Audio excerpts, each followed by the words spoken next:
ESPN 9 news और मैं हूं आपके साथ नैन्सी सेठी।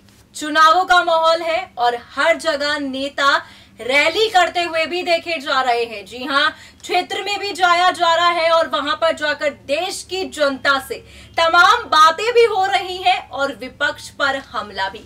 ऐसे में कहा यही जा रहा था कि छत्तीसगढ़ पहुंचेंगे जब प्रधानमंत्री नरेंद्र मोदी, तब वो वहां पर जनता से तमाम बातों का जिक्र करेंगे। और ऐसे में हम यहां पर अब आपको रिपोर्ट के जरिए दिखाएंगे किस तरह से छत्तीसगढ़ की रैली में नरेंद्र मोदी यहां पर दहाड़ते हुए देखे गए और उन्होंने विपक्ष पर भी जम के हमला बोला। उन्होंने तमाम बातों का जिक्र किया, तमाम चीजें भी उन्होंने कही और यहां पर उनका यही कहना था कि इस बारी भी उस राजगद्दी पर मैं ही बैठूंगा और मौका भाजपा को ही मिलेगा। खैर, ये फैसला तो आप सभी के हाथों में ही है। जब 23 मई को फैसले आएंगे, जब उनके नतीजों के बारे में पता चलेगा कि भाई अब देश की जनता किसे चाहती है। मगर आप अब देखिए, उससे पहले किस तरह से छत्तीसगढ़ की रैली में प्रधानमंत्री नरेंद्र मोदी ने तमाम बातें कही। नारायण सिंह और वीर गुंडाधुर को मेरा कोटि कोटि नमन। मैं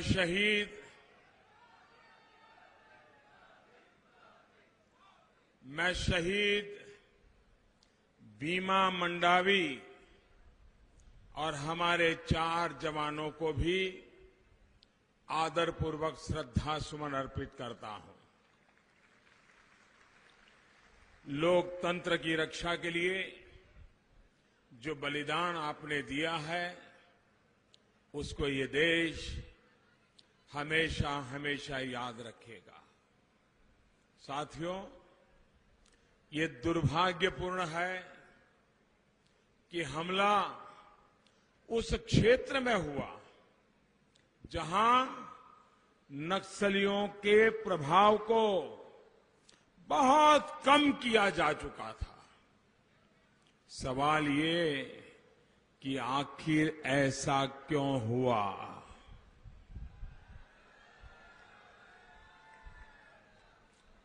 आपको याद होगा, जब विधानसभा चुनाव के दौरान मैं यहां आया था, तब मैंने कांग्रेस के नेताओं के बयानों की तरफ छत्तीसगढ़ के भाइयों बहनों का ध्यान दिलाया था। तब नक्सलियों को क्रांतिकारी बताने का एक दौर कांग्रेस के भीतर चल पड़ा था। नक्सलियों को क्रांतिकारी कह रहे थे। आज जो यहां हो रहा है, वो कांग्रेस द्वारा नक्सलियों का हौसला बढ़ाए जाने की वजह से ही हो रहा है।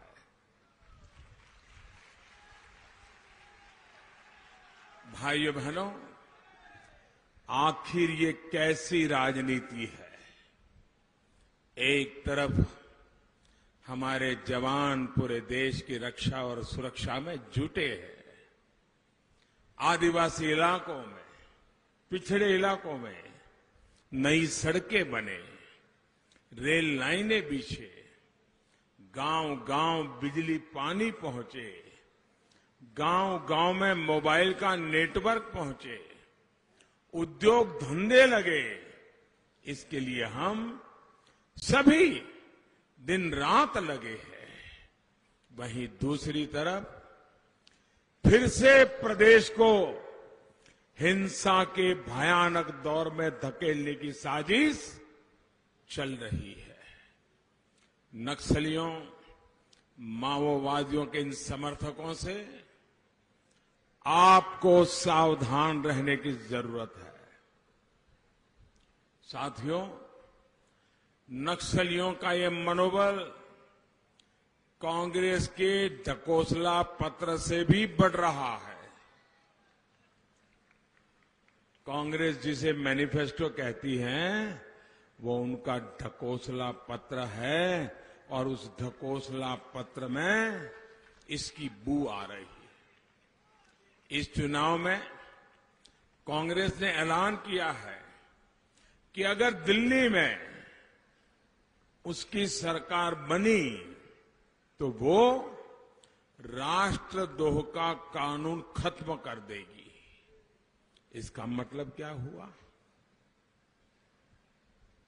मतलब ये कि जो यहां जंगलों में शांति से रहने वाले हमारे आदिवासी परिवारों को, बच्चों को भड़काते हैं, जो अपने स्वार्थ के लिए इनको हथियार पकड़ाते हैं, ऐसे लोगों को अब खुला लाइसेंस मिल जाएगा, खुली छूट मिल जाएगी।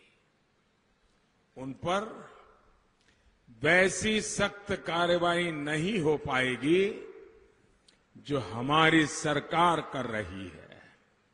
भाइयों और बहनों, क्या राष्ट्रद्रोह का कानून हटना चाहिए? पूरी ताकत से बताइए, क्या राष्ट्रद्रोह का कानून हटना चाहिए? कांग्रेस का हाथ विकास के साथ या विनाश के साथ है? क्या आप चाहते हैं कि छत्तीसगढ़ हिंसा के उस पुराने दौर में पहुंच जाए?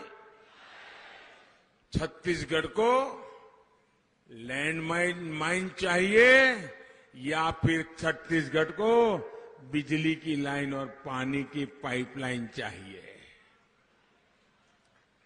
भाइयों बहनों, कांग्रेस का पंजा सिर्फ नक्सलियों के साथ ही नहीं है, बल्कि उन लोगों के साथ भी है जो देश के टुकड़े टुकड़े करना चाहते हैं।